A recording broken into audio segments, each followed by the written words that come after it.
From Hollywood's most expensive disaster to a beloved cult classic full of mishaps, Flash Gordon had something for everyone, including some pretty weird things. 1. George Lucas's Flash Gordon rejection fueled Star Wars. In the early 1970s, George Lucas was desperate to make a Flash Gordon movie, but couldn't get the rights from producer Dino De Laurentiis. That rejection turned out to be a blessing. Instead of adapting Flash Gordon, Lucas created his own universe, Star Wars, which reshaped sci-fi forever. When Flash Gordon finally hit theaters in 1980, Star Wars had already revolutionized the genre and captured the public's imagination. Yet this rejection cemented both films in history, one as a billion-dollar empire and the other as a cult relic whose chaotic legacy still fascinates fans. 2. The Fellini tribute/insult. Producer Dino De Laurentiis idolized Italian film legend Federico Fellini and even approached him to direct Flash Gordon. Fellini declined, reportedly unimpressed with the project. This rejection left a mark on De Laurentiis, who included a subtle but cheeky nod in the finished movie. Princess Aura's strange pet was named Fellini, a move seen as either a tribute or an insult. Even in its details, the film blurred the line between homage and parody, making its production stories just as entertaining as the movie itself. 3. Translation chaos on set. Flash Gordon's production was a mix of cultures and languages, and that caused plenty of confusion. Many crew members were Italian and didn't speak much English, which led to constant misunderstandings. One famous mix-up even turned the phrase "beautiful woman" into "cat," leaving costume designers scratching their heads. This language barrier created odd acting cues, strange line deliveries, and a patchwork feel to many scenes. Yet this very chaos gave the film its offbeat charm, making the behind-the-scenes stories as memorable as the movie itself. 4. Sam J. Jones, from dating game loser to Flash Gordon. Sam J. Jones wasn't a big Hollywood star when he landed the role of Flash Gordon. In fact, he caught producers' attention after appearing on a dating game show where he actually lost. His good looks won him the part, but his inexperience showed on set. Wearing blue contact lenses made it hard for him to read his lines, slowing down filming.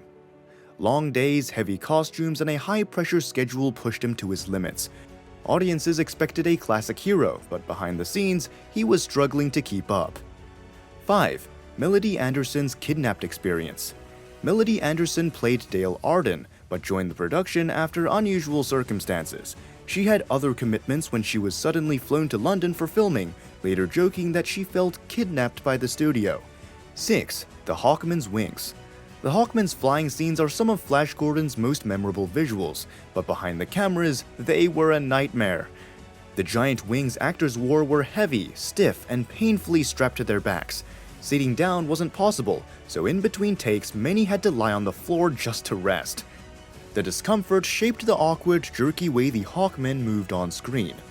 For hours under hot lights, the cast endured sweat, back pain, and bruises just to bring the spectacle to life. 7. The film's star vanishes in the middle of production. Just when the shoot was hitting its stride, Sam J. Jones abruptly left during the Christmas break after clashing with producers. His sudden exit left major scenes unfinished and threw the production into disarray. With their lead actor gone, the filmmakers had to improvise. They used a voice double to complete Jones's dialogue and stitched together existing footage to cover missing shots. 8. The football execution scenes. One of Flash Gordon's most famous moments, the bizarre football scrimmage fight. It wasn't even in the script. It happened on set when actors started improvising, using guards as blockers and tossing fruit like footballs. The scene turned into a surreal mashup of sports and sci-fi combat.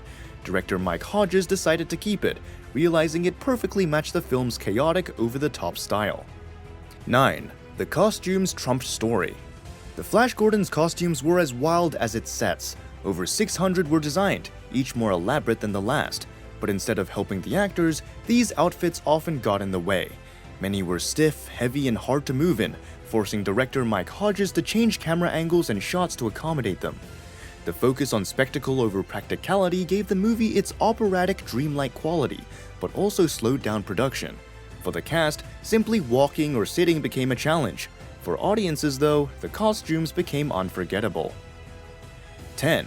Max von Sydow's Ming costume. Playing the villainous Ming the Merciless wasn't easy for Max von Sydow. His elaborate costume weighed nearly 70 pounds and was extremely restrictive. He could only wear it for a few minutes at a time before needing a break. Add the intense heat from the studio lights, and the role became physically exhausting. Despite the discomfort, Von Sydow delivered a commanding performance that anchored the film. 11. The spider transformation scene was a 6-hour ordeal. Melody Anderson faced one of the most grueling parts of the production with the spider transformation scene. The makeup alone took 6 hours, and the headpiece weighed 25 pounds, putting serious strain on her neck and body. Exhausted and uncomfortable, she endured long hours just for a single scene. To make matters worse, the sequence was ultimately cut from the final film. This wasted effort became a symbol of Flash Gordon's chaotic production, elaborate ideas that often didn't make it to the screen. Yet the dedication of the cast to pull off such extreme scenes contributed to the movie's cult status. 12. Flash Gordon's influence lives on despite its flop. Flash Gordon may have flopped in the US, but it found success in Europe and later on home video. Over time, its colorful, campy style inspired directors like Edgar Wright and Taika Waititi, influencing a new generation of filmmakers. The movie's unique visuals, odd humor, and fearless creativity helped it gain a devoted following. What was once seen as a failure gradually became a celebrated classic.